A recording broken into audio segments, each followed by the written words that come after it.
உங்களை வரவேற்பதில் மகிழ்ச்சி அடைகிறோம்.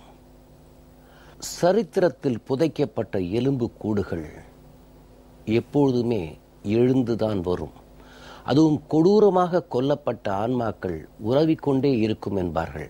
அதை போல்தான் 2009 முள்ளிவாய்க்காலில் கொத்து கொத்தாக தமிழர்கள் கொலை செய்யப்பட்ட போது மத்திய அரசில் பதவி வகித்து அதை வேடிக்கை பார்த்து தன்னை தமிழின தலைவர் என்று சொல்லிக் கொள்கிற கருணாநிதி வேடிக்கை பார்த்ததும் அவர்கள் கொல்லப்படுவதற்கு என்ன காரணம், என்ன நடந்தது என்கிற உண்மை இப்பொழுது பகிரங்கமாகி இருக்கிறது. அங்கே வடக்கு மாகாண சபையில் சி.வி. விக்னேஸ்வரன் தலைமையில் செயல்படும் அரசில் ஆனந்தி சசிதரன் என்பவர் உறுப்பினராக இருக்கிறார். சசிதரன் ஒரு ஈழப் போராளி. கனிமொழி தொலைபேசியில் கொடுத்த உத்தரவின் பேரில்தான் நடேசன், புலித்தேவன் போன்றவர்கள் வெள்ளைக்கொடியுடன் வெளியே வந்தார்கள். அப்பொழுதுதான் அவர்கள் சுட்டுக் கொல்லப்பட்டார்கள் என்ற பகிரங்க உண்மை இப்போது வந்திருக்கிறது. அந்த நேரத்தில் என்னவெல்லாம் நாடகம் ஆடினார். ஒரு அரை மணி நேர உண்ணாவிரதம். அதற்கு பிறகு நிதியமைச்சர் பிரணாப் முகர்ஜி வருகிறார். அவர் ஏதோ வாக்குறுதி சொல்கிறார். அங்கே எல்லாமே அமைதியாக முடிந்து விட்டது என்று வாக்குறுதி விட்டு வீட்டுக்கு திரும்புகிறார். ஆனால் கொத்து கொத்தாக அப்பாவி மக்கள் முதற்கொண்டு கொன்று குவித்தார்கள். இப்போது ஆனந்தி சசிதரன் பல உண்மைகளை வெளியே கொண்டு வந்திருக்கிறார். கருணாநிதிக்கு எப்பொழுதுமே தமிழ் என்பது ஒரு ஆயுதம். ஆனால் அவருக்கு தெரியும், உணர்ச்சி வசப்பட்டவன் தமிழன், இவனை வைத்துக்கொண்டு பிழைப்பு நடத்தலாம் என்று தெரிந்த ஒரே தலைவர் கருணாநிதி. கடைசி நேரத்தில் என்ன நடந்தது, ஆனந்தி சசிதரன் சொல்வதற்கு பின்னணி என்ன போன்ற விஷயங்களைத்தான் இன்று நாம் பேசப் போகிறோம். இது குறித்து பேசுவதற்காக அகில இந்திய பாரம்பரிய மீனவர் சங்கத்தின் தலைவர் மகேஷ் அவர்கள், வணக்கம் சார். பத்திரிகையாளர் மருது அழகராஜ் அவர்கள், வணக்கம். அனைத்து இந்திய அண்ணா திராவிட முன்னேற்ற கழகத்தின் பேராசிரியர் தீரன் அவர்கள், வணக்கம். இதுக்கு போகிறதுக்கு முன்னாடி ஆனந்தி சசிதரன் தொலைபேசியில் இருக்காங்க. அவங்கள பேசிட்டு நம்ம மறுபடியும் நிகழ்ச்சி ஆரம்பிப்போம். வணக்கம் ஆனந்தி சசிதரன்மா, வணக்கம். அந்த சமயத்தில் நீங்கள் தொலைபேசியில் கனிமொழி பேசினார் என்று சொன்னீர்கள். இப்பொழுது அவர் மறுத்திருக்கிறார். எனக்கு எழிலன் என்கிற அமைப்பை தெரியாது, சசிதரனுக்கு தெரியாது என்கிறார். உண்மையில் நடந்தது என்ன? எங்களுக்கு அந்த உறுதி போரின் போது நாங்கள் அழிக்கப்பட்டதை சர்வதேசம் அறிந்திருந்தது. ஆனால் எங்களுக்கு நியாயம் கிடைக்கவில்லை என்ற வகையில் அண்மையில் என் உயர் நீதிமன்றில் நான் வழக்கு தொடர்ந்த போது, என்னுடைய சாட்சியத்தை பதிவு செய்த போது, நான் 16ஆம் தேதி இரவு கனிமொழி அவர்கள் எனது கணவன் ஒல்லியனுடன் உரையாற்றி இருந்தார் என்றும், அவர் உறுதி போரின் இவர்களை சரணடையும்படி கூறியிருந்தார் என்றும் நான் என்னுடைய வாக்குறுதியை கொடுத்திருந்தேன். ஆனால் அது இப்பொழுது கனிமொழி அவர்கள் அவரை தனக்கு தெரியாது என்றும், சசிதரன் யார் என்று தெரியாது என்றும், அனந்தி யார் என்று தெரியாது என்றும் அவர் ஒரு அப்பட்டமான ஒரு பொய்யை கூறியிருக்கின்றார். உங்களுக்கு தெரியும், அந்த உறுதி போரில் சாட்சியம் இல்லாத இலங்கை அரசாங்கம் நடத்திய போரில் நாங்கள் தான் சாட்சியங்களாக இருக்கின்றோம். எனவே நாங்கள் தெளிவாக கூறுகின்றோம். நான் கூறுகின்றேன், என்னுடைய சாட்சியத்தில் 16ஆம் தேதி எழிலனுடன் கனிமொழி ஆயுதங்களை போடுங்கள், சரணடையுங்கள், உங்கள் விடுதலை தொடர்பாக நாங்கள் சர்வதேசத்துடன் தேர்தல் கூட்டை தெரிவித்திருக்கின்றேன். ஆனால் இவர் நடேசன் அவர்களுடன் எழுத்து மூலம் மின்னஞ்சல் ஊடாக வெளியிட்ட கடிதம் கூட இப்பொழுது பிரபல்யமாகி இருக்கின்றது. அந்த அளவிற்கு விடுதலை புலிகளுடன் தொடர்பினை கொண்டிருந்தார் கனிமொழி என்பதை யாரும் மறக்க முடியாது. நான் இந்த இடத்தில் கேட்கின்றேன், கனிமொழி தான் விடுங்கள். ஆனால் அன்று இந்தியாவினுடைய முன்னாள் வெளியுறவு அமைச்சர், அன்றைய மத்திய அமைச்சர் ப. சிதம்பரம் அவர்கள், முன்னாள் வெளியுறவுத்துறை செயலாளர் சிவசங்கர் மேனன், முன்னாள் ஐநாவின் இணை செயலாளர் விஜய் நம்பியார், திரு என் கே நாராயணன் பாதுகாப்புத்துறை ஆலோசகர், இவர்களுக்கு எல்லாம் இந்த சரணடைவு தொடர்பாகவும் இவ்வளவு மக்கள் இன அழிப்புக்கு உள்ளானது பற்றியும் தெரியாதா என்பதை நான் முன்வைக்கின்றேன்.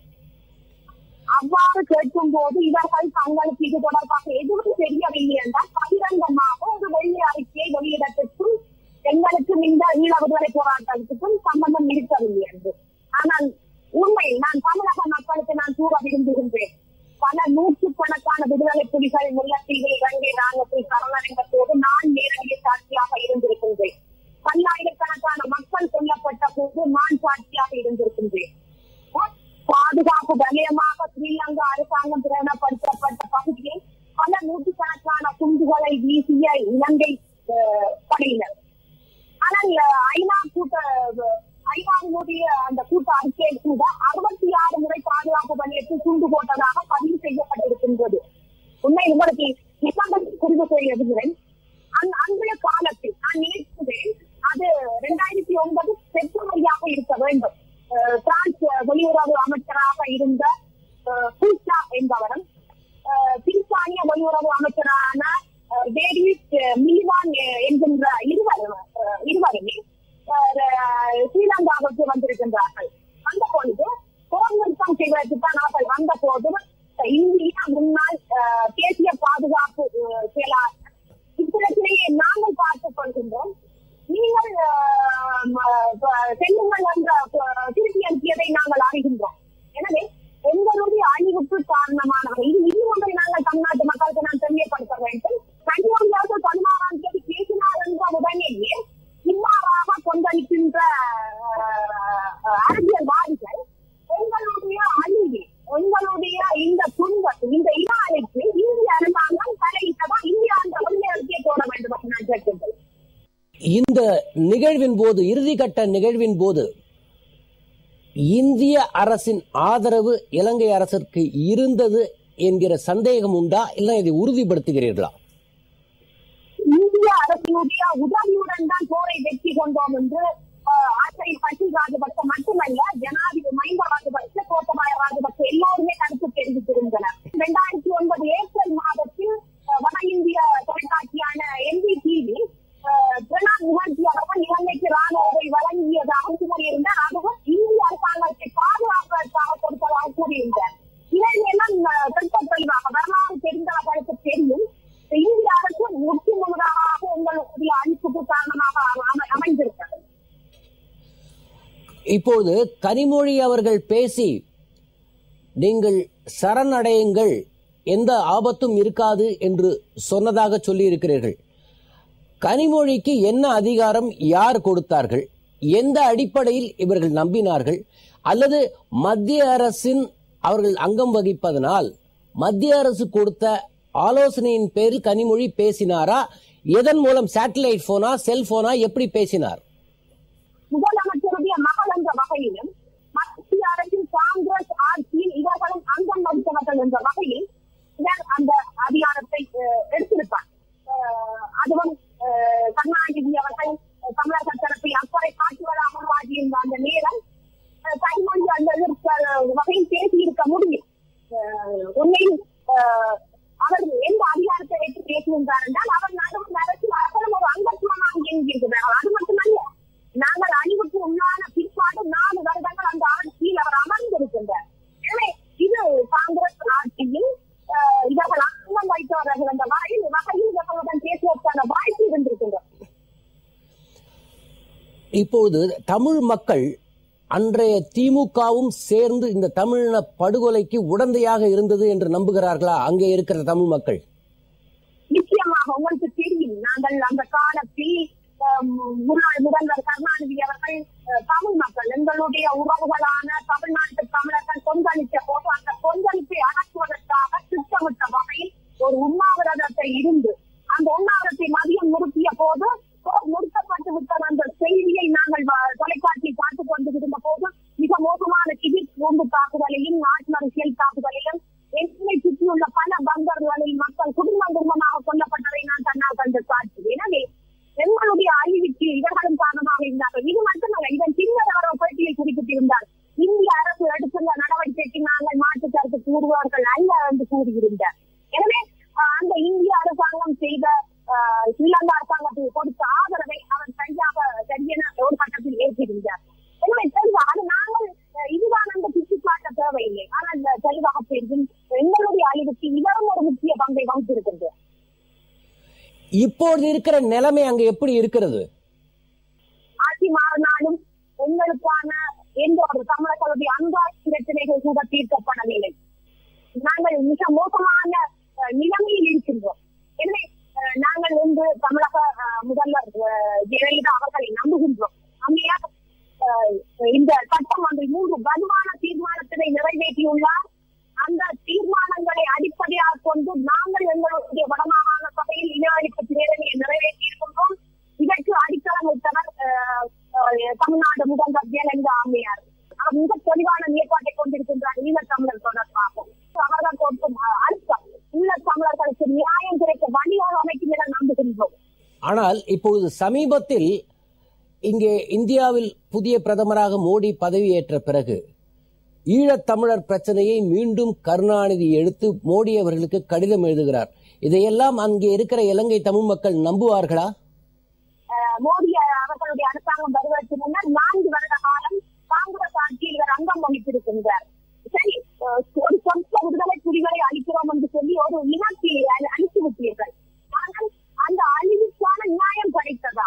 ஆனால் இந்த 4 வருடங்களில் இவர் ஆட்சியில் இருந்த போது அளிக்கப்பட்ட எங்களுக்கான எந்த ஒரு தீர்வுமே பெற்றுத்தரவில்லை. நான்கான பிரச்சனையான தன்னடைந்த காணாமல் போனவர்கள் விடுவிக்கப்படவில்லை, தமிழ் அரசியல் கைதிகள் விடுவிக்கப்படவில்லை, ஆக்கிரமிக்கப்பட்ட நிலங்கள் விடுவிக்கப்படவில்லை, ஆட்சிப்படுத்த போலி பாதிக்கப்பட்ட மக்களுக்கு ஆட்சிப்படுத்த ஏற்படவில்லை. இந்த முன்னாள் முதல்வர் கருணாநிதி அவர்களுடைய இந்த கடித போக்குவரத்துகளை ஈழத்தமிழர்கள் நம்புவதற்கு தயாராக இல்லை. மிக்க நன்றி ஆனந்தி சசிதரன்.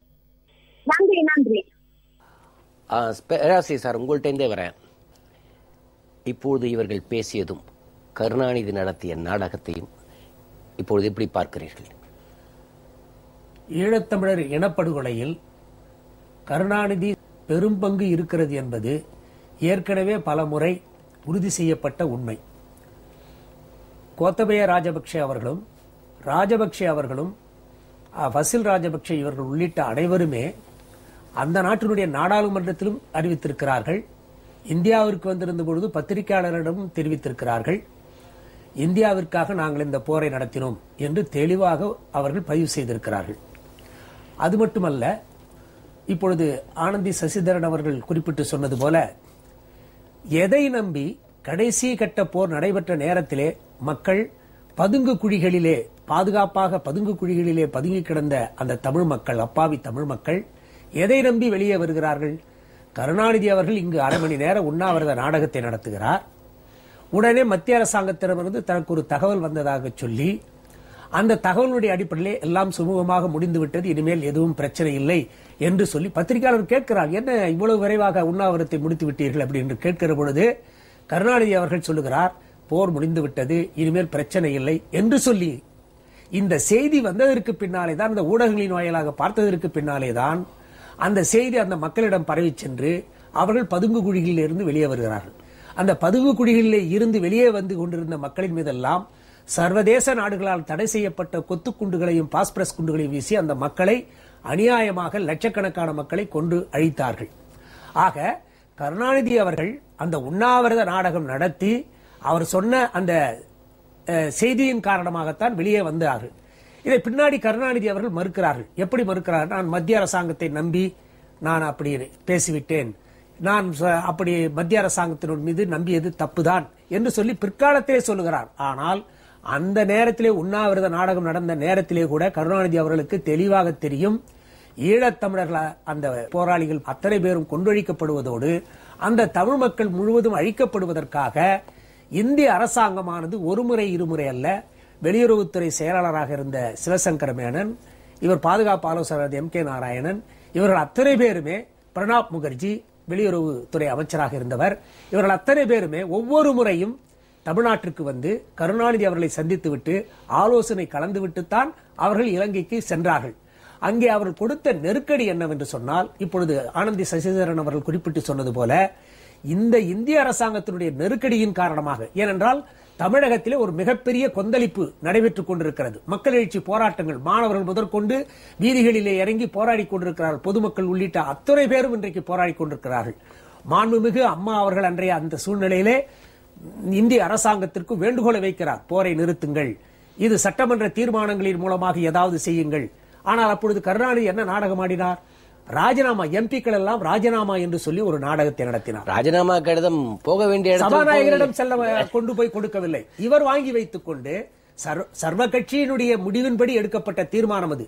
ஆனால் சர்வ கட்சியை கலந்து ஆலோசிக்காமலேயே கருணாநிதி அவர்கள் அந்த ராஜினாமா கடிதங்களை அப்படியே வைத்துக் கொண்டு அந்த ராஜினாமா நாடகத்தையும் வெற்றிகரமாக நடத்தி முடித்தார். ஆக மனித சங்கிலி போராட்டம், இது மாதிரியான உண்ணாவிரத நாடகம், இப்படி பல்வேறு நாடகங்களை நடத்தி கருணாநிதி ஈழத் தமிழர்களை இனப்படுகொலை செய்வதற்கு பசில் ராஜபக்சே, கோத்தபய ராஜபக்சே, அந்த அதிபராக இருந்த ராஜபக்சே ஆகியோருக்கெல்லாம் பெருந்துணையாக இவர்கள் தான் இருந்திருக்கிறார்கள் என்பது சர்வதேசத்திலே உள்ள உலகத் தமிழர்கள் அத்தனை பேரும் இன்றைக்கு வேதனையோடு சொல்லிக் கொண்டிருக்கிறார்கள். அதனுடைய விளைவாகத்தான் மாண்புமிகு அம்மா அவர்கள் இவர்கள் ஆட்சியிலே செய்யாததை அவர்கள் ஆட்சிக்கு வந்ததற்கு உடனேயே தமிழக சட்டமன்றத்திலே முத்தான 3 தீர்மானங்கள் என்று ஆனந்தி சசிதரன் அவர்கள் குறிப்பிட்டு சொன்னார்களே, அது மாண்புமிகு அம்மா அவர்கள் தமிழ்நாடு சட்டமன்றத்திலே இந்த தீர்மானத்தை நிறைவேற்றியதற்கு பின்னாலேதான் ஒரு சர்வதேச அழுத்தமானது வருகிறது. போர்க்குற்ற விசாரணை நடத்தப்பட வேண்டும். இலங்கையிலே அப்பாவி ஈழத்தமிழர் இனப்படுகொலை செய்யப்பட்டதற்கு உடனடியாக போர்க்குற்ற சர்வதேச நாடுகளுடைய தலைமையிலே ஐநாவுடைய மேற்பார்வையிலே ஒரு போர்க்குற்ற விசாரணை நடத்தப்பட வேண்டும் என்று ஒரு தீர்மானத்தை, அதன் பிறகு அந்த மக்கள் என்ன விரும்புகிறார்களோ அவர்களிடம் கருத்தறிந்து பொது வாக்கெடுப்பு, கருத்து கணிப்பு வாக்கெடுப்பு நடத்தி அதனுடைய அடிப்படையிலே அவர்களுடைய விரும்புகிற தமிழீழத்தை அமைத்து தருவதற்கான ஒரு தீர்மானத்தையும் நிறைவேற்றினார்கள்.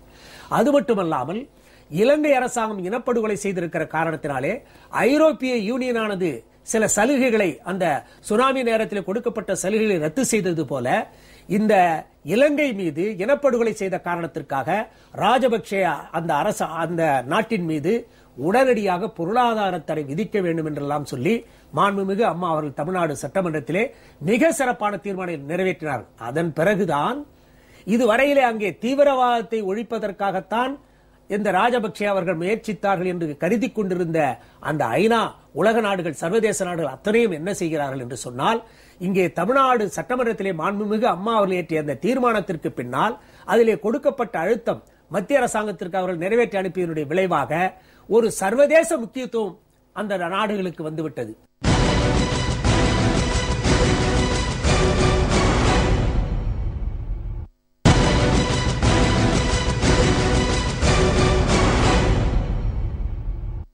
இதுவரையிலே அங்கே தீவிரவாதத்தை ஒழிப்பதற்காகத்தான் இந்த ராஜபக்சே அவர்கள் முயற்சித்தார்கள் என்று கருதி கொண்டிருந்த அந்த ஐநா, உலக நாடுகள், சர்வதேச நாடுகள் அத்தனையும் என்ன செய்கிறார்கள் என்று சொன்னால், இங்கே தமிழ்நாடு சட்டமன்றத்திலே மாண்புமிகு அம்மா அவர்கள் ஏற்றிய அந்த தீர்மானத்திற்கு பின்னால் அதிலே கொடுக்கப்பட்ட அழுத்தம் மத்திய அரசாங்கத்திற்கு அவர்கள் நிறைவேற்றி அனுப்பியதனுடைய விளைவாக ஒரு சர்வதேச முக்கியத்துவம் அந்த நாடுகளுக்கு வந்துவிட்டது.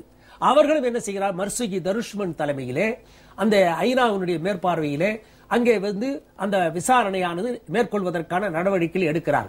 ஆனால் அதை கூட கருணாநிதி சோனியாவுடைய கூட்டணி அரசானது நீர்த்து போக செய்யக்கூடிய அளவிற்கு ராஜபக்சேவை, அவருடைய வந்து போர்க்குற்றவாளியாக கருதப்பட வேண்டிய ராஜபக்சேவை இவர்கள் என்ன செய்கிறார்கள், தீவிரவாதத்தை ஒழித்த மிகப்பெரிய கதாநாயகராக காண்பித்து அந்த தீர்மானத்தையே ஐநாவிலே நீர்த்து போக செய்ததும் கருணாநிதி சோனியா அரசனுடைய கூட்டணி அரசனுடைய சதி வேலைகள் என்பதும் உலகறிந்த உண்மை.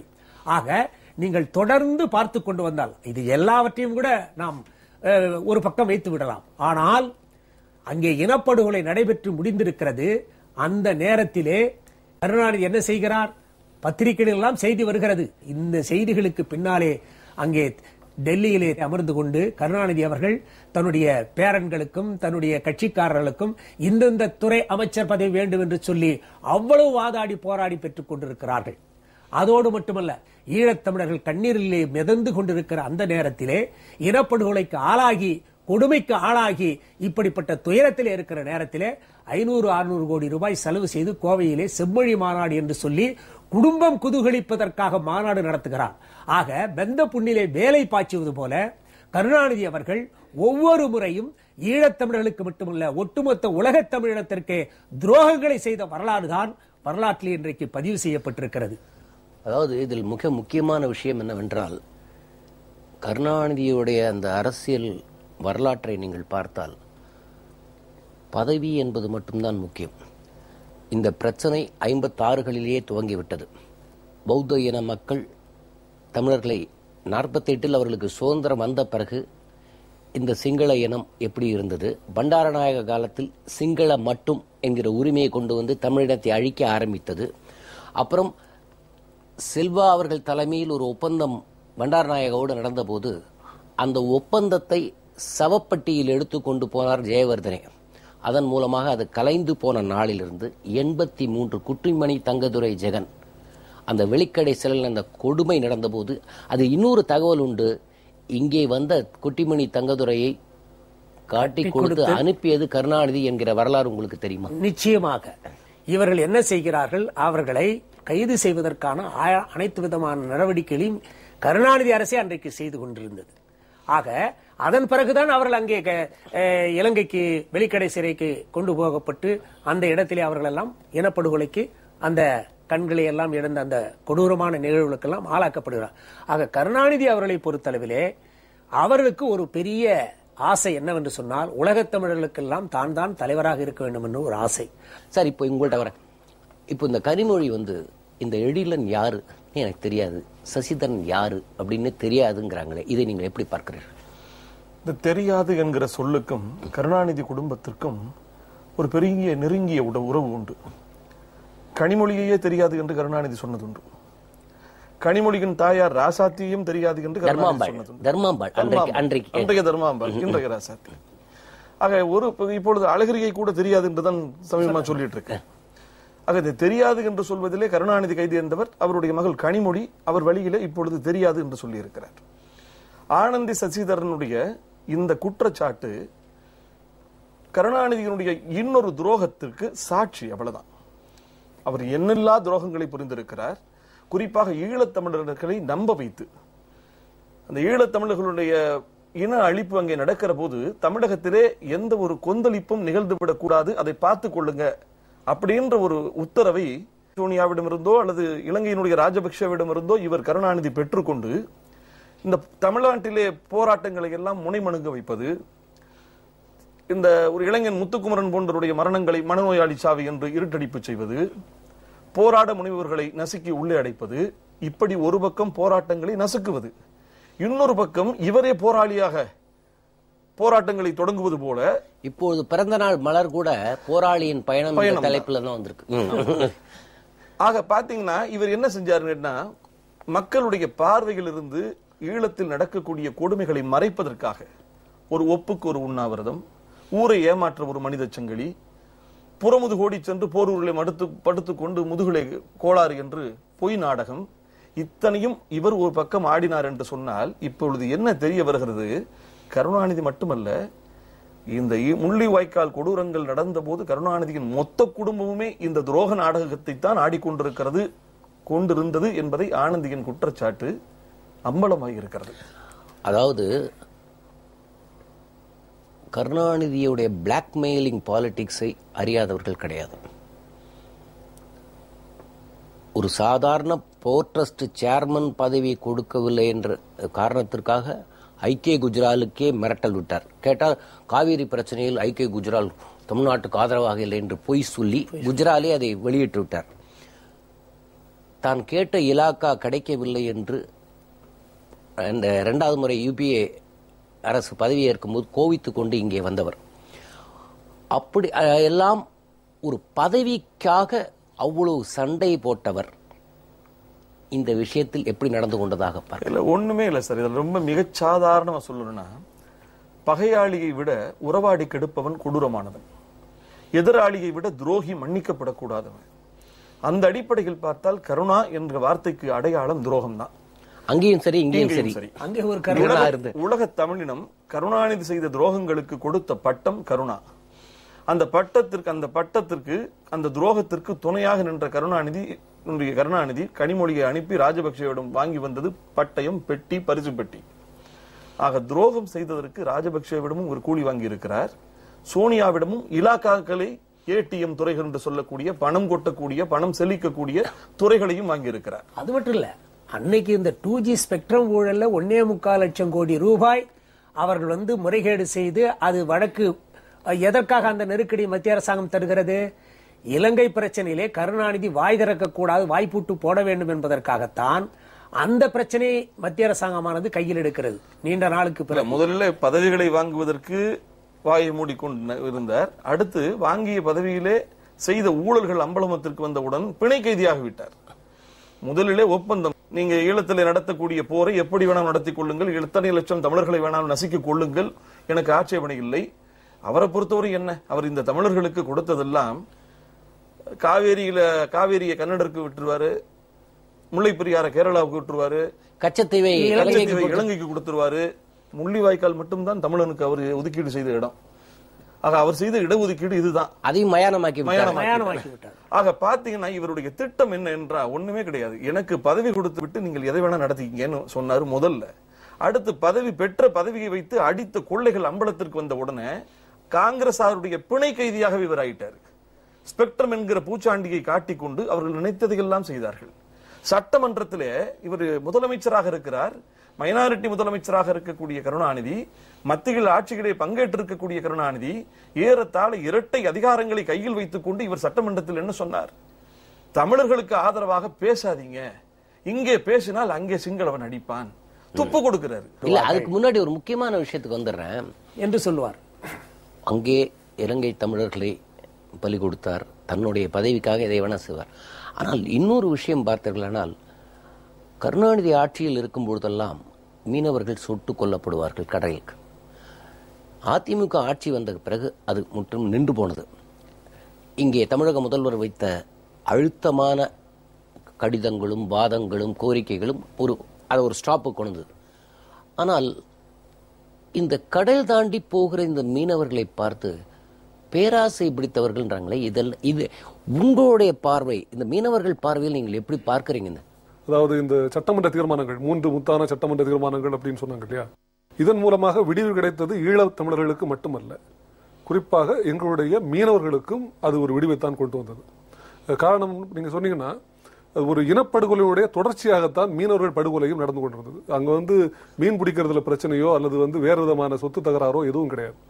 முழுக்க முழுக்க அங்க இருக்கக்கூடிய இலங்கை கடற்படையில் இருக்கக்கூடிய ஒட்டுமொத்தமாக சிங்களவர்கள் தான் இருக்கிறார்கள். அவர்கள் இங்க இந்தியாவையே விரோதியாக பார்க்கக்கூடிய ஒரு சூழல் இருந்தது. தமிழர்களாக மட்டுமல்ல, இந்தியாவையே விரோதியாக பார்க்கக்கூடிய ஒரு சூழலிலே இந்திய மீனவர்கள் அந்த கடல் பகுதியிலே, பாக் வளைகுடா பகுதியிலே தங்களுடைய பாரம்பரிய மீன்பிடி பகுதியிலே மீன்பிடித்துக் கொண்டிருக்கின்ற மீனவர்களை வழக்கமாக அடிப்பதும் உதைப்பதும் அதிலும் அதிகபட்சமாக சுட்டுக் கொள்வதும் என்கிற ஒரு சூழல் இருந்து கொண்டிருந்த அந்த சூழலிலே மாண்புமிகு அம்மா அவர்கள் தான் எங்களுடைய இந்த வாதத்தை, இது பாரம்பரிய மீன்பிடி பகுதி, இது மீனவர்களுடைய பாரம்பரிய மீன்பிடி பகுதி என்கிற ஒரு கருத்தியலை அழுத்தம் திருத்தமாக சொன்னார்கள். அதே போல ஈழத்தமிழர்களுக்காக எடுத்து வைத்த இந்த தீர்மானங்களும் எங்களுக்கான விடியலை கொண்டு வந்தது. எப்படி அதையும் மீறி ராஜபக்சே எங்கள் மீது கைவிப்பதாக இருந்தால் இதை சர்வதேச அளவிலே ஒரு பிரச்சனையாக கொண்டு போவதற்கு தயங்க மாட்டார் என்கிற ஒரு எச்சரிக்கை உணர்வை அவர்கள் கொண்டிருந்த காரணத்தினால்தான் இதுவரை எங்கள் மீது தொடாமல் இருக்கிறதுக்கான காரணமாக நாங்கள் பார்க்கிறோம். எனவே 2011 இந்த ஆட்சி மாற்றம் என்பது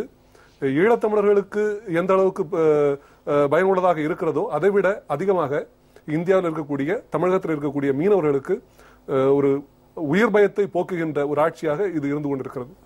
அதே போல இந்த மீனவர் பிரச்சனைகளில தமிழக முதல்வராக இருந்த கருணாநிதியுடைய அந்த வார்த்தை, பேராசை பிடித்த மீனவர்கள் எல்லை தாண்டி செல்கிறார்கள் என்கிற ஒரு வாதத்தை அவர் முன்வைத்தார். பேராசை பிடித்தவர்கள் யார் என்பது ஊர் உலகத்துக்கே தெரியும். திகார் சிறையிலே இங்கே இருக்கக்கூடிய தமிழக மீனவர்கள் சிறையில் அடைக்கப்படவில்லை. யாருடைய வாரிசுகள் சிறையில் அடைக்கப்பட்டார்கள், என்ன காரணத்துக்காக சிறையில் அடைக்கப்பட்டார்கள் என்ற விஷயம் என்பது ஊர் உலகத்திற்கே தெரியும். எனவே எங்களுடைய குடும்ப தொழிலை செய்கிறோம். நாங்கள் மீனை தான் பிடிக்க போறோமே தவிர அங்க போய் ராஜபக்சே போய் பரிசு வாங்க போகல. அங்க நாங்க காற்றிலே ஊழல் செய்வது போல கடலிலே ஊழல் செய்யல. நாங்க எங்களுடைய தொழிலை செய்கிறோம். எங்களுடைய பாரம்பரிய மீன்பிடி தொழிலை செய்து கொண்டிருக்கிறோம். எங்களுடைய பாரம்பரிய மீன்பிடி பகுதியிலே மீன்பிடித்துக் கொண்டிருக்கிறோம். எங்களுக்காகத்தான் உங்களை முதல்வராக்கி இருக்கிறோம். எங்களுடைய குரலை தான் நீங்கள் எதிரொலித்திருக்க வேண்டும். சிங்களனுடைய குரலை, சிங்கள இனவாதிகளுடைய குரலை இவர் இங்கு எதிரொலித்திருக்கிறார் என்றால் இவர் யாருடைய ஊதுகுழலாக இருந்து கொண்டிருக்கிறார் என்பதை நீங்கள் பார்க்க வேண்டும். என்னை பொறுத்தவரை ஈழத்தமிழர் விவகாரத்தில் போர் குற்றவாளிகள் பட்டியலில் கருணாநிதியையும் கருணாநிதி மகள் கனிமொழியையும் சேர்க்க வேண்டும் என்பதுதான் உண்மை. ஏனென்று சொன்னால் இன அழிப்பை இவர் இணைந்தே நடத்தியிருக்கிறார். இன அழிப்பு கொடூரத்திற்கு பக்க துணையாக இருந்திருக்கிறார். இங்கிருந்து ஆயுதங்களும் பணமும் அணிவகுத்து போகிற போது புலனடக்கி கொண்டு பேசாமல் இருந்திருக்கிறார். தமிழ்நாட்டினுடைய முதலமைச்சராக இருந்த இவர் தமிழ்நாட்டு மக்களுடைய உணர்வுகளை முனைமழுங்க வைப்பதற்கு திரைமறைவில் நின்று கொண்டு நாடகங்களை ஆடியிருக்கிறார். இத்தனையும் செய்துவிட்டு குடும்பத்தையும் குடும்பத்தை சார்ந்த மகளையும் மகளோடு மாநிலங்களவை உறுப்பினராக இருந்த TR பாலு போன்றவர்களை அனுப்பி பரிசு பெட்டி வாங்கி வந்திருக்கிறாரு. இப்ப இவையெல்லாம் அம்பலத்திற்கு ஒரு பக்கம் வந்து கொண்டிருக்கிறது. இன்னொன்னு பார்க்கணும் சார், புரட்சி தலைவி அம்மா அவங்க மட்டும் இருந்திருந்தா உண்மையாவே சொல்றேன், இப்படிப்பட்ட ஒரு இன அழிப்பை எந்த ரூபத்திலையும் தடுத்திருப்பாங்க. அம்மா வந்ததற்கு பிறகு 3 தீர்மானங்கள் உலகளாவிய பார்வையை மாற்றியது. இன்னொன்று, உலகெங்கும் வாழக்கூடிய தமிழர்களை கண்ணாக இமையாக காப்பதற்கு ஒரு 10 கோடி தமிழ் இனத்தினுடைய பிரதிநிதித்துவமாக ஒரு கம்பீர அரசு ஒன்று இங்கு இருக்கிறது என்பதை பதிவு செய்தது. அது இலங்கை தமிழர் மக்களுக்கு மட்டுமல்ல, உலகெங்கும் இருக்கக்கூடிய தமிழர்களுக்கும் ஒரு பாதுகாப்பை உறுதிப்படுத்திய விஷயம். ஹிலாரி கிளின்டன் வந்தாங்க, ஒரு வல்லரசு தேசத்திலிருந்து வருகை தந்த அமெரிக்காவினுடைய வெளிவிவகாரத்துறை அமைச்சருடைய பார்வையையே மாற்றினது அம்மாவினுடைய அந்த 1 மணி நேர சந்திப்பு. அதற்கு பிறகுதான் ஈழத்தமிழர் விவகாரத்தில் அமெரிக்கா 2 கண்டன தீர்மானங்களை கொண்டு வந்தது. ஆக உண்மையாக சொல்கிறேன், மனசாட்சி உள்ள மக்களுக்கு தெரியும், ஈழத்தமிழர் விவகாரத்தில் வல்லரசு தேசத்தினுடைய அமெரிக்காவின் பார்வையை கூட சாதகமாக மாற்றியது அம்மாவினுடைய அரசியல் தான். இதுல இன்னொரு முக்கியமான விஷயம், இந்த விஷயத்திற்கு சற்று விலகி போனால் கூட இந்த நேரத்தில் இதை பதிவு செய்ய வேண்டும். ஏனென்றால் அடுத்த சில நாட்களில் வேறு சில நாடகங்கள் எல்லாம் நடக்கும். ஒரு இனத்தை இங்கேயும் தமிழர்களுக்கு எதிராக துரோகம் செய்துவிட்டு அந்நிய மண்ணில் இருக்கிற நம்ம தொப்புள்குடி உறவுகளுக்கும் துரோகம் செய்துவிட்டு கிட்டத்தட்ட இப்பொழுது ஒரு பட்டியல் வந்திருக்கிறது, 329 சொத்துக்கள் இன்னும் ஆயிரக்கணக்கில் வரப்போவதாக சொல்லுகிறார்கள். இதற்கிடையே இன்னொரு தகவல், பேரனுடைய தொலைக்காட்சியை முடக்கப் போகிறார்கள். பேரன் அலறி அடிச்சு டெல்லிக்கு ஓடி, நான் பண்ணது ஏர்செல் அந்த ஏர்மேக்ஸ் ஊழல் மட்டும்தானே, 2G ஊழலில் ஆரம்பிக்கப்பட்ட தொலைக்காட்சியை நிறுத்தலாமே என்று. இப்போ அது குடும்ப சண்டையா குடும்ப நாடகமா? ஏனென்றால் முதலில் வெளியாட்களுக்கு துரோகம், பிறகு இப்பொழுது வீட்டிற்குள் ஒரு சண்டை நடப்பதாக ஒரு புது நாடகம் ஒன்று கிளம்பி இருக்கிறதே, அதை எப்படி பார்க்கிறீர்கள்? கலாநிதி மாறன் அவர்கள் டெல்லிக்கு போய் என்னுடைய சன் டிவி மட்டும் முடக்குகிறீர்களே, 2G ஊழலில் உருவாக்கப்பட்ட கலைஞர் டிவி முடக்க வேண்டும் என்று பேசியதாக டெல்லி வட்டாரத்தில் ஒரு ஊடகங்களிலும் முகநூல்களிலும் வந்து கொண்டிருக்கிறதே. திமுகவினால் உருவாக்கப்பட்ட ஒரு தொலைக்காட்சி சன் டிவி, அவர்கள் வந்த பிறகு இப்பொழுது தாய் கட்சியின் தொலைக்காட்சியே அப்புறப்படுத்த வேண்டும் என்று மத்திய அரசு சொல்லுவதை நீங்கள் எப்படி பார்க்கிறீர்கள்? இது மிக பெரும் நாடகம். இந்த நாடகத்தை எழுதி இயக்குவதும் கருணாநிதி தான். ஒண்ணுமே வேண்டாம். இப்போ உள்துறை அமைச்சர் ராஜ்நாத் சிங்குக்கு கலாநிதி மாறன் ஒரு கடிதம் எழுதுறாரு. நாங்க செஞ்சது ஒரு 1000 கோடி 2000 கோடி. ஏன்னா அவர்களை பொறுத்தவரை 1000 கோடி 2000 கோடி ரொம்ப சின்ன விஷயம், சில்லறையான விஷயம். 2 லட்சம் கோடி 3 லட்சம் கோடி ஊழல்களை செய்திருக்கக்கூடிய ஸ்பெக்ட்ரம் குற்றவாளிகளுக்கெல்லாம் டிவி இருக்குது. அந்த டிவி எல்லாம் மூடாம எங்க டிவியை மட்டும் மூடுறதுன்னு சொல்றது நியாயமா அப்படின்ற மாதிரியான தொனியில் அந்த கடிதம் போகுது. இந்த கடிதத்தை கருணாநிதி தான் எழுதியிருப்பாருன்னு நான் நினைக்கிறேன். ஆமா, எப்படி என்றால், நீ இப்படி எழுது, அப்படி எழுதுகிற போது ஏன் டிவியையும் சேர்த்து மூடணும்ன்ற நிலை, அப்படி ஒரு முடிவை பாஜக எடுக்காது, மொத்தமா சேர்த்துக்கிடுவோம். அப்படி ஒரு நிலை மூடுனா திராவிட இயக்க ஊடகங்களே மூடுகிறார்கள், திராவிட இயக்கத்தினுடைய ஊடகங்களை மூடுகிறார்கள். இது காவி கூடாரத்தினுடைய சதி என்றெல்லாம் பேசலாம். இதை செய்வதற்காகத்தான் இப்படி ஒரு கடிதத்தை எழுத சொல்லி இருக்கிறார் என்றுதான் மக்களும் நம் பேசுகிறார்கள். எப்படி இருந்தாலும் கடைசியில 2G ஸ்பெக்ட்ரம் ஊழலுடைய இறுதியில தீர்ப்பு எப்படி வரும்னா, கலைஞர் டிவியை முடக்குவதாகத்தான் வரும். கடைசியில முடிவு இதுதான்ன்றது அவருக்கு முன்னாடியே தெரியும். அதனால தான் இதையும் கூட இப்பவே சேர்த்துக்கன்னு சொல்லிட்டு அவர் சொல்றதாக. சரி, அதாவது அவர் என்ன சொல்றாரு, கடிதத்தில் சொல்லி இருப்பது 5000 ஊழியர்கள் நேரடியாகும், அப்புறம் மறைமுகமாக பல ஆயிரம் ஊழியர்களும். ஏனென்றால் இந்த கேள்வியை இந்த நேரத்தில் கேட்பது நானாக கேட்கவில்லை, அங்கே புதைந்து கடந்த எலும்புகளும் ஆவிகளும் என்னை கேட்க சொல்லுகிறது இந்த குடும்பத்தில் நடக்கிற நாடகத்தை பற்றி. நிச்சயமா நீங்க ஒண்ணு இல்ல சார், முள்ளிவாய்க்காலிலே ஏன் சாகிறோம் என்று தெரியாமலே செத்து மடிந்த லட்சோப உயிர்கள், அவர்களுக்கு இவர்கள் செய்த துரோகம். 5000 பேருடைய ஊழியர்களுடைய எதிர்காலத்தை பார்க்கணும்னு சொல்லி கலாநிதி மாறன் சொல்றதுக்கு 600 கோடி வரி கட்டிருக்காரு. 600 கோடி நீ வரி கட்டினா 6 லட்சம் கோடியை திருடி இருக்கியே. நான் கேட்கிறேன், 5000 ஊழியர்களுடைய கதி என்னாகும் சொல்ற நீ பல லட்சம் ஊழியர்களுடைய வேர்வையாலும் குதிரத்தாலும் உதிரத்தாலும் உருவாக்கி கட்டி எழுப்பப்பட்ட BSNL வளத்தை பாதாள சுரங்கம் வெட்டி போர்ட்ல வீட்டுல இருந்து அறிவாலயம் வரை சுரங்கம் வெட்டி கொள்ளையடிச்சிய அந்த ஊழியர்களுடைய வாழ்வாதாரத்தை நீங்க கவனித்தியா? இல்ல, தினகரன் பத்திரிகை ஊழியர்கள் குடும்ப சண்டையில எரித்து கொல்லப்படுகிறார்கள் 3 பேர். அப்ப வீராவேசத்தோடு பேசினார் இதே கலாநிதி மாறன், தயாநிதி மாறன்லாம். அப்போ அந்த விடமாட்டோம், நான் சும்மா விடமாட்டோம் என்றெல்லாம் கூட சொன்னார். அந்த 3 ஊழியர்களுக்கும் இன்றைய வரையில என்ன செய்தார்கள் என்றே தெரியாது, அவர் பாதிக்கப்பட்டார். ஆக 3 பேரு எரித்து கொல்லப்பட்டதற்கே கவலைப்படாதவர்கள் இன்றைக்கு போலி நீலி கண்ணீர் வடிக்கிறார்கள். 5000 ஊழியர்கள் பாதிக்கப்படுவார்கள், மறைமுகமாக 10,000 கணக்கிலே பாதிக்கப்படுவார்கள் என்று சொல்வதெல்லாம். பொதுவாகவே கருணாநிதி அவர்களுடைய நிலைமை என்னவென்று சொன்னால், தான் பாதிக்கப்படுகிற பொழுதெல்லாம் அது ஒட்டுமொத்தமாக திராவிட இனத்திற்கே பாதிப்பு வந்துவிட்டது என்று சொல்லி கூப்பாடு போடுவது.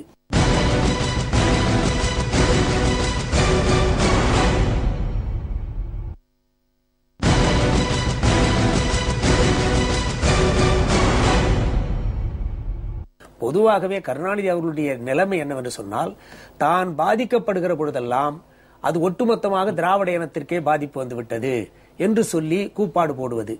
ஆக இப்படியே அரசியல் செய்து கொண்டே போகலாம் என்றுதான் அவர் இந்த நாடகத்தை, அந்த கருணாநிதியுடைய குடும்ப திருமண விழாவிலே தான் இப்படிப்பட்ட முடிவை எடுத்து அப்படிப்பட்ட ஒரு கடிதத்தை எழுத சொல்லி இருக்கிறார்கள் என்று செய்தி பரவலாக வெளிவந்து கொண்டிருக்கிறது. ஆகவே கருணாநிதி அவர்களை பொறுத்தளவிலே தமிழினத்திற்கு, அதாவது இன அழிப்புக்கு துணை போன கருணாநிதி அவர்கள் மீது போர்க்குற்ற விசாரணை பிற்காலத்திலே நடத்தப்படுவதற்கு இவையெல்லாம் ஒரு அடிப்படை காரணமாக இருக்கிறது. ஆகவேதான் இன்றைக்கு தமிழ் மக்களை ஏமாற்றுவதற்காக அது டெசோ நாடகம் எல்லாம் கூட நடத்தினாங்க. டெசோவை இவர்கள் நடத்துவதற்கு முன்னால் நான் கேட்கிறேன், போர் முடிந்ததற்கு பின்னால் பல்லாண்டு காலம் மத்திய அமைச்சரவையில் இவர்கள் இடம்பெற்றிருந்தார்கள். இன்றைக்கு வீராவேசத்தோடு பேசுகிற திருமாவளவன் கூட தன்னுடைய பதவியை ராஜினாமா செய்யவில்லை.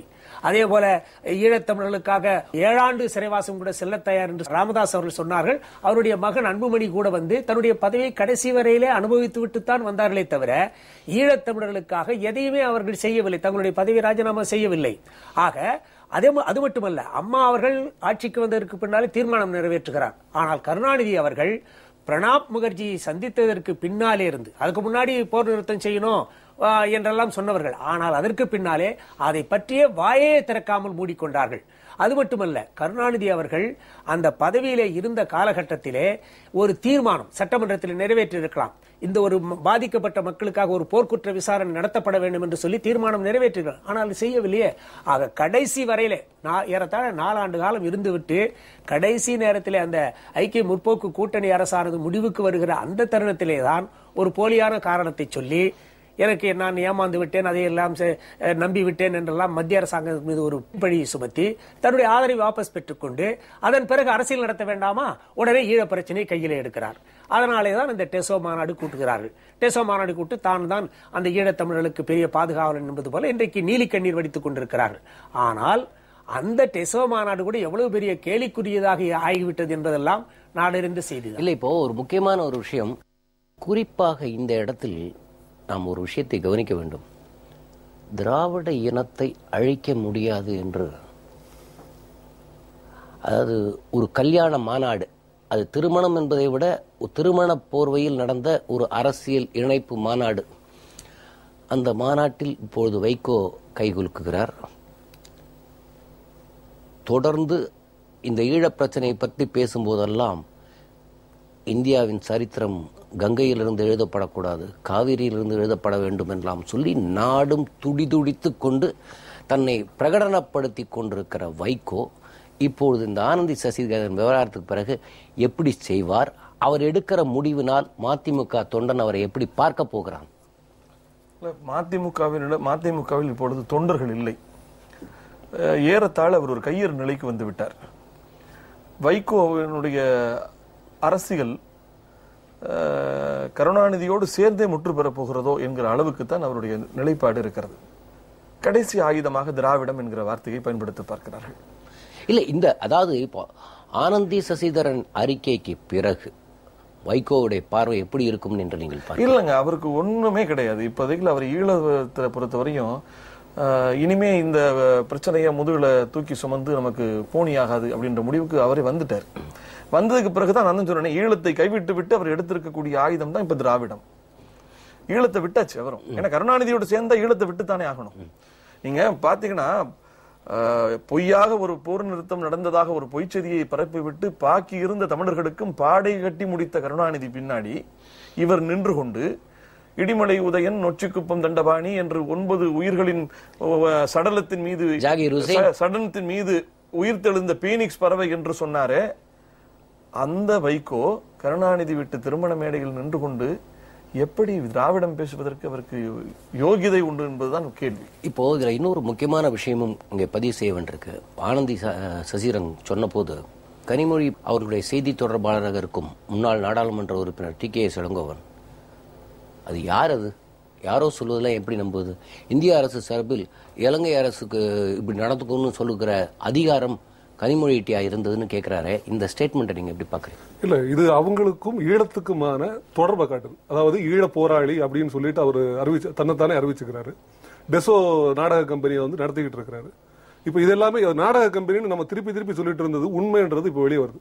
இதே அனந்தி சசிதரன் என்பவர் இந்த 2009 ஈழ படுகொலைக்கு பிறகு அங்கே வந்து ராஜபக்சேனுடைய ஆட்சி காலத்திலே ராஜபக்சேனுடைய ராணுவத்தினாலும் அரசாங்கத்தினுடைய அதிகாரிகளாலும் தொடர்ந்து துன்புறுத்தலுக்கு உள்ளாக்கப்பட்ட ஒரு சமூக சேவகி என்றே நம்ம வைத்துக் கொள்ள முடியும். அவருடைய குடும்பம், அவருடைய சகோதரர்களாகட்டும், அதே போல அவருடைய கணவராகட்டும் போராளி குழுக்களிலே இருந்து போராளியாக இருந்தாலும் கூட இவர் வந்து ஒரு ஆசிரியராக இருந்தவர், சமூக பணிகளில் ஈடுபட்டு கொண்டிருந்தவர். தொடர்ச்சியாக அங்கே நடந்த இலங்கையினுடைய வடக்கு மாகாண தேர்தலில் இவர் போட்டியிடும் பொழுது இவர் போகின்ற வாகனத்திலே தாக்கப்படுகிறார். ஒரு முறை அவருடைய வீடு புகுந்து ராணுவ உடையிலே வந்த கூலிகள் வந்து தாக்கி கொண்டு செல்கிறார்கள், சிங்கள கூலிகள் தாக்குகிறார்கள்.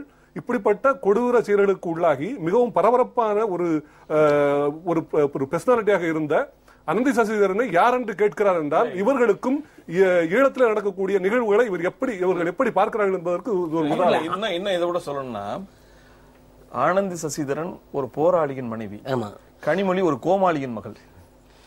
அவர் கேட்கிறாங்க யாருன்னே தெரியாதுன்னு சொல்லி. அதை விட பொறுத்துக்கலாம். திராவிட முன்னேற்ற கழகத்தினுடைய சார்புடைய வலைதளங்களில் ஆனந்தி சசிதரனை பற்றி அவதூறு விதைக்கிற விதத்துல இந்த பிரச்சனையவே பின்வாங்கணும். பேசுற பேச்சுகளில், தவறாக எழுதுகளில், சித்தரிப்பதில் ஆனந்தி சசிதரனுடைய இதுல வந்து இன்னொரு செய்தியை நம்ம இதுல பதிவு பண்ணணும். அந்த போர் நடைபெற்ற நேரத்துல இவர்கள் தொடர்பிலே இருந்தார்கள் என்பதற்கு பழநெடுமாறன் கூட தன்னுடைய அறிக்கையிலே ஒரு மறுதளிப்பு செய்திருக்கிறார். அதுல என்ன சொல்றாருன்னா, நாங்க வந்து அவங்களை சரணடைய சொன்னோம் அப்படின்னு ஒரு குற்றச்சாட்டா சொன்னோம். அந்த நேரத்துல இங்க இருக்கக்கூடிய தமிழர் அமைப்புகள் தான் அதை தடுத்து நிறுத்தி விட்டார்கள் என்றெல்லாம் கூட சொன்னார். அப்ப அதுல இருந்து என்ன தெரியுதுன்னா, அதே சிதம்பரம் அவர்கள் கூட 70,000 பேர் விடுதலை புலிகள் கேடயமா பயன்படுத்துறாங்க, மனித கேடயமா, அவர்களை விடுவிக்கணும்னு சொன்னாங்க. ஆனா அதைத்தான் ஆனந்தி அவர்களும் சொல்றாரு, பிரணாப் முகர்ஜி சொல்லியிருக்காரு அந்த ஸ்டேட்மெண்ட். ஒவ்வொரு முறை 1,25,000 பேர் அந்த முள்ளிவாய்க்கால் இதுல முதல்ல அடைக்கப்படுகிறார்கள், அப்புறம் அது 5 லட்சமாக மாறுகிறது. ஆக இவருடைய நோக்கம் என்னவென்று சொன்னால், 70,000 எப்படி சிதம்பரம் அவர்களுக்கு தெரியும்? ஆக அவருடைய உள்நோக்கம் என்றால் இந்த தமிழினத்தை அழிப்பதற்கு கருணாநிதி, கனிமொழி இவர்களோடு சோனியாவோடு சேர்ந்து சிதம்பரத்திற்கும் பெரும்பங்கு இருக்கிறது என்பதற்கு அது ஒரு அடையாளம். ஆக ஒட்டுமொத்த தமிழினத்தையும் அழிக்க வேண்டும் என்பதற்காகத்தான் அவர்கள் அன்றைக்கு அதை சொல்லுகிறார்கள். ஆக இவர்களுக்கு அப்பொழுது அவர்கள் தொடர்பு கொண்டு பேசியிருக்கிறார்கள் என்பதற்கு பழநெடுமாறனுடைய கருத்து ஒரு சான்றாக அமைகிறது. ஒவ்வொரு முறை இந்த இந்தியாவுடைய வெளியுறவுத்துறை செயலாளராகட்டும், அதாவது சிவசங்கர மேனன், MK நாராயணன், நிருபமா ராவ் வரைக்கும் இவர்கள் ஒவ்வொரு முறை இலங்கைக்கு செல்லும் பொழுதும், அந்த போர் காலகட்டத்தில் திரும்பி வரும் பொழுதும், அன்று முதல்வராக இருந்த கருணாநிதி அவர்களை சந்தித்து விட்டு தான் வந்தார்கள் என்பது அனைவருக்குமே தெரிந்த உண்மை. அதே போல இவர்கள் ஒரு விஷயத்தை செய்துவிட்டு இதனுடைய பின்னணியிலே இலங்கை செய்த இந்த இனப்படுகொலைகளுக்கெல்லாம் பின்துணையாக இருந்தார்கள் என்பதற்கு இன்னொரு உதாரணத்தையும் உங்களுக்கு சொல்கிறேன். அதாவது பிப்ரவரி 2ஆம் தேதி 2011 இந்திய இலங்கை இறுதி ஆட்டத்திலே இலங்கை தோற்கிறது. இனப்படுகொலையாளர்கள் அங்கிருந்த கடற்படையினர் நம்முடைய தமிழக மீனவர்கள் 4 பேரை பிடித்து சென்று அடித்து கொள்கிறார்கள். ஒருவருடைய பிணம் யாழ்ப்பாணம் கடற்பகுதியிலே கிடைக்கிறது. விக்டர்ஸ் என்பவருடைய பிணம் கிடைக்கிறது. உடனடியாக அன்று முதல்வராக இருந்த கருணாநிதி அவர்கள் அந்த 4 மீனவர்களுக்குமே 5 லட்சம் ரூபாய் நிவாரணம் அறிவிக்கிறார். அதாவது கிடைத்தது விக்டர்ஸ் என்பவருடைய ஒரு பிணம் மட்டும். அடுத்த 13ஆம் தேதி தேர்தல் நடக்க இருக்கிறது. நீங்க கிடைச்ச ஒருத்தர் தான் இறந்திருக்கிறார் தான் உங்களுக்கு செய்தி வரணும். மீதி 4 பேரும் இறந்தார்கள், மொத்தம் 4 பேரும் இறந்தார்கள் என்கிற செய்தி எப்படி வந்தது, எப்படி இவர்கள் அறிவித்தார்கள் என்பது ஒரு செயல் இருக்கிறது. அதாவது இவர்கள் அடித்து கொல்லப்பட்ட செய்தி வரைக்கும் கருணாநிதிக்கு தெரிந்திருக்கிறது. தன்னுடைய அரசியல் லாபத்திற்காக இலங்கைக்கு ஆதரவாக அதை கூட மறைத்தவர் கருணாநிதி. அதற்கு பின்பு தமிழக முதல்வராக அம்மா அவர்கள் பதவியேற்றதிலிருந்து இன்று வரை தமிழக மீனவர்கள் உயிர் பயம் இல்லாமல் இன்று தொழில் செய்யக்கூடிய சூழல் இருக்கிறது. அதுல இன்னொரு விஷயம் இவர் சொன்னதின் அடிப்படையில் பாத்தீங்கன்னா, பிரபாகரன் பிடிபட்டால் போரஸ் மன்னனை அலெக்சாண்டர் நடத்தியதை போல் நடத்த வேண்டும் என்றது. பிரபாகரன் பிடிபட வேண்டும் என்பது ஆசை, அவருடைய ஆவா. பிடிபடுவார் என்பது நம்பிக்கை. அதுக்கான ஏற்பாடுகள் நடந்து விட்டது என்பது இவருக்கு தெரியும். அந்த ஏற்பாடுகளுக்கு இவரே துணை போயிருக்கிறார் என்பது இவருக்கு தெரியும். அப்படி பிடிபட்டால் இப்படி நடத்தணும் அப்படின்னு சொல்வதன் மூலமா ஏதோ இவர் இந்த பிரபாகரன் மீது பெரிய பற்று வைத்திருப்பவர் போல காட்டுவதற்கு ஒரு மோசடி நாடகம். இன்னும் வேணா, அங்கே இறுதி யுத்தம் நடக்கிற போது எந்த வகையிலாவது அழிப்புகளை நிறுத்துவதற்கு வாய்ப்பு இருக்கா அப்படின்ற ஒரு துணை தேடலுக்கு அங்க இருக்கக்கூடிய சிலர் முயற்சித்திருக்கிறார்கள். இங்கே 7 முதலமைச்சர்கள் இருந்தாங்க. அப்ப கனிமொழி உட்பட கருணாநிதி ஒரு முதலமைச்சர், ராசாத்தி ஒரு முதலமைச்சர், கனிமொழி ஒரு முதலமைச்சர், போர்ட் கிளப்ல 2 முதலமைச்சர், அழகிரி ஒரு முதலமைச்சர், ஸ்டாலின் ஒரு முதலமைச்சர் என்று 7 முதலமைச்சர்களை வைத்து ஒரு மைனாரிட்டி முதலமைச்சராக கருணாநிதி இருந்தார். அப்பொழுது அங்க இருக்கக்கூடியவர்கள் யாரை பிடித்தாராவது இந்த அழிப்பினுடைய உக்கரத்தை குறைத்திடலாமா, நிறுத்திட முடியுமா அப்படின்ற ஒரு அபயம் தேடுகிற நிலையில் கனிமொழியை தொடர்பு கொண்டிருக்கிறார்கள். காரணம், அவர் அப்பொழுது மாநிலங்களில் உறுப்பினராகவும் இருந்தார். மிக பெரும் இமாலய ஸ்கேண்டல், பெரிய பெரிய ஊழலை எல்லாம் காங்கிரஸோடு இணைந்து நடத்துகிற அளவுக்கு இல்ல. அதை விட அவர் ஆனந்தி சொன்னதை போல மத்திய அரசில் இடம்பெற்றிருக்கிற பெரிய கட்சி திராவிட முன்னேற்ற கழகம். திராவிட முன்னேற்ற கழகத்தின் தயவில்லை என்றால் அங்கே ஆட்சி நீடிக்க முடியாது. எப்பொழுது வேண்டுமானாலும் லகானை பிடித்து இழுத்தக்கூடிய நிலைமையில் இருக்கிற திராவிட முன்னேற்ற கழகத்தின் தலைவர் தமிழ்நாட்டின் முதல்வராக இருக்கிறார். அதைத்தான் ஒருத்தர் சொன்னாரு, கருணாநிதி உண்மையாக கோபித்திருக்க வேண்டாம், ஒரு பொய் கோபம் காட்டி இருந்தா கூட சில விஷயத்துல காட்டின கோபத்தை காட்டியிருந்தால் கூட போறோம். சில லட்சம் தமிழர்களை காப்பாற்றிருக்கலாமே.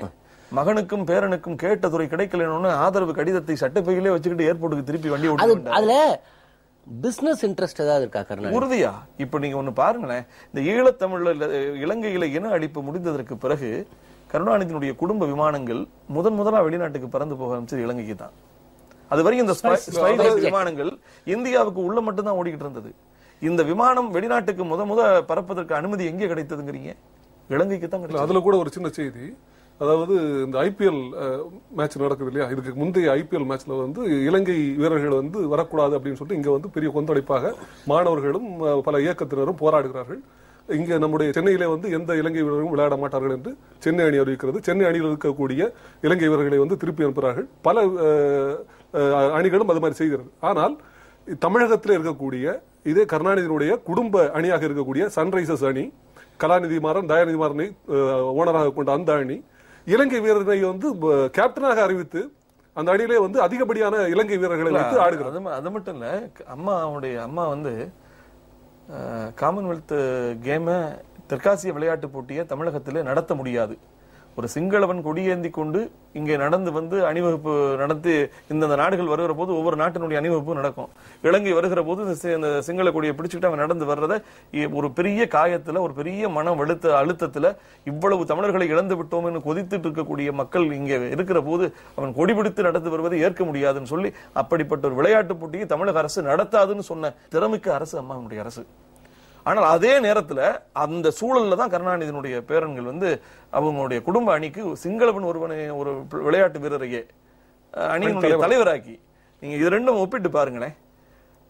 இலங்கையினுடைய விளையாட்டு வீரர்கள் பங்கேற்கும் ஆசிய விளையாட்டு போட்டிகளை நான் இங்க நடத்த மாட்டேன்னு அறிவிக்கிற அதே வேளையில் கருணாநிதியினுடைய குடும்ப கிரிக்கெட் அணிக்கு ஒரு சிங்களவரையே அணி தலைவராக்கி இன்னும் 2 விளையாட்டு வீரர்கள் எல்லாம் வச்சு விளையாட்டு போட்டியை நடத்தினாங்க. இதுல நீங்க நல்லா பாத்தீங்கன்னா ஆதாயம் இல்லாமல் துரோகங்களை கருணாநிதி செய்ய மாட்டார். ஆதாயம் இல்லாத துரோகங்கள் அவர் செய்தது கிடையாது. காவேரி துரோகமா, அதன் பின்னணியிலே சர்க்காரியா கமிஷன் இருந்தது. கச்சத்தீவு தாரை வார்ப்பா, அதன் பின்னணியிலே கருணாநிதியினுடைய ஊழல்கள் இருந்தது. அதுபோல ஈழத்தமிழர்களுக்கு இழைக்கப்பட்ட துரோகமா, அதன் பின்னணியிலே ஸ்பெக்ட்ரம் இருந்தது. அது மட்டுமின்றி கொட்டி கொட்டி கொடுக்கக்கூடிய ஏடிஎம் துறைகளை மத்திய அரசாங்கத்திடமிருந்து பெற்றுக்கொண்டு ஊழல்களை செய்து பல லட்சம் கோடிகளை கொள்ளையடித்துக் கொண்டு அதன் பின்னால் காங்கிரசினுடைய பிணை கைதியாக அவர் மாறிவிட்டார். பிடிச்சு வச்சுக்கிட்டாங்க. இப்போ இப்போ எப்பொழுதுமே நீங்க சொன்னீங்க ஆனந்தி சசிதரனை பற்றி கொச்சையாக முகநூல் எழுது. இந்த கொச்சையாக பேசுவது, அதை ரசிப்பது, கருணாநிதியை வைத்துக்கொண்டே என்ன வேண்டுமானாலும் கொச்சையாக பேசலாம். அதுவும் எதிரே இருப்பது ஒரு பெண்ணாக இருந்தால் யார் பேசுகிறார்களோ அவர் பேச்சை உள்ளுக்குள் ரசிக்கிற ஒரு பெரிய மனோபாவம் கொண்டவர்கள். இப்போ திடீர்னு EVKS இளங்கோவன் இன்னொன்னு தலைவர் சொல்ற பாணியில சொல்றார், ஆனந்தி சசிதரனுடைய இந்த கட்டுக்கதையின் பின்னணியில் யார் இருக்கிறார்கள் என்று தெரியவில்லைன்னு இப்போ ஒன்று தூக்கி போடுறாங்களே, இதுக்கு என்னுடைய அர்த்தம் என்ன? இன்றைக்கு ஈழத்தமிழுடைய பிரச்சனையில் இவர்கள் செய்த துரோகங்கள் ஒவ்வொன்றாக அம்பலப்பட்டு கொண்டு வருகிறது. இதில் யார் பின்னணியிலே இருக்கிறார்கள் என்று அவர்கள் வெளிப்படையாக தெரிந்திருந்தால் அதை வெளிப்படையாக சொல்ல வேண்டும். ஆனால் அதை விட்டுவிட்டு இது யாரோ ஒருவருடைய தூண்டுதலிலே நடைபெறுவதாக அவர்கள் கற்பித்துக் கொண்டு பேசுகிறார்கள். ஆனால் உண்மையிலே ஆனந்தி சசிதரன் அவர்கள் குறிப்பிட்டு சொல்லியிருப்பதை போல அவர்கள் சேட்டலைட் போனில் தொடர்பு கொண்டது உண்மை. அந்த முல்லைத்தீவு மாவட்ட நீதிமன்றத்தில் அவர்கள் அதை தெளிவாக இவங்க சொன்னதுக்கு பிறகுதான் என்னுடைய கணவர் சசிதரன் அவர்கள் போய் சரணாகதி அடைகிறார் என்றெல்லாம் சொல்லியிருக்கிறார்கள். ஆக இந்த உண்மை வெளிப்பட்டு விட்டது என்ற ஆதங்கத்தில் தான் இவர்கள் கூட்டு நாடகம் நடத்துகிறார்கள். இளங்கோவனும் கருணாநிதியும் இதிலே காங்கிரசும் திமுகவும் அம்பலப்பட்டு விடக் கூடாது என்பதற்காக அவராக முன்வந்து ஆஜராகி இந்த மாதிரியான கருத்துக்களை எல்லாம் அவர்கள் வெளியிட்டுக் கொண்டிருக்கிறார்கள். ஆக ஆனந்தி சசிதரன் சொன்னது போல இந்த ஈழத்தமிழர் இனப்படுகொலையிலே கருணாநிதி குடும்பத்திற்கும் பெரும்பங்கு இருக்கிறது. அதைத்தான் அவர்கள் தன்னுடைய கருத்திலே அவர்கள் கோடிட்டு காட்டியிருக்கிறார்கள். அது மட்டுமல்ல, இன்றைக்கு போரை தடுத்து நிறுத்த வேண்டிய ஒரு நிலைமையிலே இருந்த கருணாநிதி அவர்கள் மத்திய அரசாங்கத்திலே இவருடைய ஆதரவை நடைபெற்றுக் கொண்டிருக்கிற அந்த மத்திய அரசாங்கத்தை ஒரு சாதாரண மிரட்டல் கூட செய்யாமல் தன்னுடைய குடும்ப ஆதாயத்திற்காக மிரட்டல் விட்டவர். ஆனால் தன்னுடைய இனம் அழிகிறதே, நம்முடைய தமிழினம் அழிகிறதே என்று ஆதங்கப்பட்டு அதற்காக ஒரு சிறு சலசலப்பு, ஒரு சிறு எதிர்ப்பை கூட அவர்கள் காட்ட தவறிவிட்டார்கள். ஆக இவையெல்லாம் இன்றைக்கு அம்பலப்பட்டுக் கொண்டே ஒவ்வொன்றாக வருகின்ற காரணத்தினாலே நாளைய எதிர்கால சந்ததிகள் நம் மீது காரி துப்புவார்களே, இது வரக்கூடிய சட்டமன்ற தேர்தலில் எதிரொலிக்குமே என்ற ஆதங்கத்தின் காரணமாக, அச்சத்தின் காரணமாகத்தான் இவர்கள் இன்றைக்கு அந்த ஆனந்தி சசிதரன் மீது களங்கத்தை கற்பிக்கிறார்கள். கருணாநிதிக்கு இது கைவந்த கலை. இன்னொன்னு சார், ஆனந்தி சசிதரன் போல இன்னும் எத்தனை போராளிகளின் மனைவிமார்கள் கருணாநிதி குடும்பத்தினுடைய துரோகங்களை தோலுரிக்க காத்திருக்கிறார்களோ தெரியல.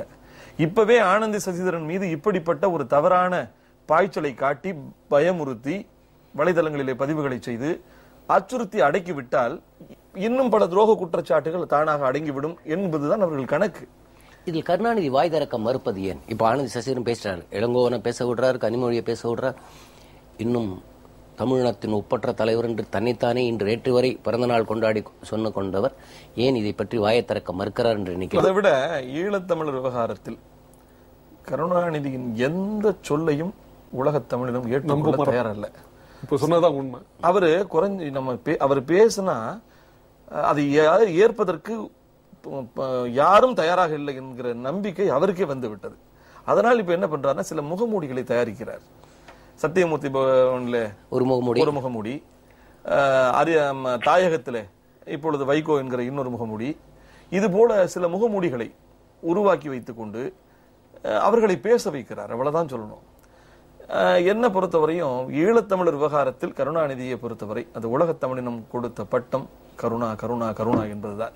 இதனை காலம் அவரது கல்லறைகளும் கரிக்கோடு சின்ன வருங்கால தலைமுறை கரித்துண்டு எடுத்தும் எழுதும், இங்கே ஒரு இன துரோகி உறங்கிக் கொண்டிருக்கிறார் என்று. இதை மறுக்கவே முடியும். அதாவது அவர் சொல்லுவார், ஓயாமல் உழைத்தவன் இங்கே உறங்கிக் கொண்டிருக்கிறான் என்று என் கல்லறையில் எழுதுவாங்கன்னு. இப்ப நீங்க சொல்ற வார்த்தை தான் பொருந்தும் என்று நினைக்கிறேன். அதாவது இது மிக முக்கியமான ஒரு விஷயம். இதை எப்படி பார்க்கிறேன் என்றால், தானும் தன்னுடைய பிரதான படை தளபதிகளும் மட்டும் நன்றாக இருக்க வேண்டும் என்று ஹிட்லர் ஒரு காரியத்தை செய்தான். SS படை என்று உருவாக்கி சாதாரண போர்ப்படை வீரர்களை சாகடித்துவிட்டு இந்த SS படை வீரர்கள் பல நாடுகளுக்குள் பணக்காரர்களாக போய் ஊடுருவி மறுபடியும் ஜெர்மானியக்குள் வர முடியாதா, அந்த நாஜி கட்சி வராதா என்று ஹிட்லர் மறைவிற்கு பிறகு கூட இன்னும் சரித்திரத்தில் இருக்கிறது. அதை போல் இனத்தை எல்லாம் அழித்துவிட்டு ஏராளமான பணத்தை எடுத்துக்கொண்டு பல்வேறு இடங்களில் பதுங்கி மீண்டும் தலைவர்களாக மறுபடியும் வர முடியுமா என்று ஹிட்லர் செய்கிற சதிக்கு இணையாக நான் இதை பார்க்கிறேன். இந்த விஷயங்களை எல்லாம் நேயர்களுக்கு சொல்ல வேண்டும் என்பதற்காக உங்களை அழைத்தோம். உங்கள் மூவர் நேரத்தையும் எங்களோடு ஒதுக்கியதற்கு மனமார்ந்த நன்றி. மிக்க நன்றி. வணக்கம் நேயர்களே, மீண்டும் நடந்தது என்ற நிகழ்ச்சியில் நாம் சந்திப்போம்.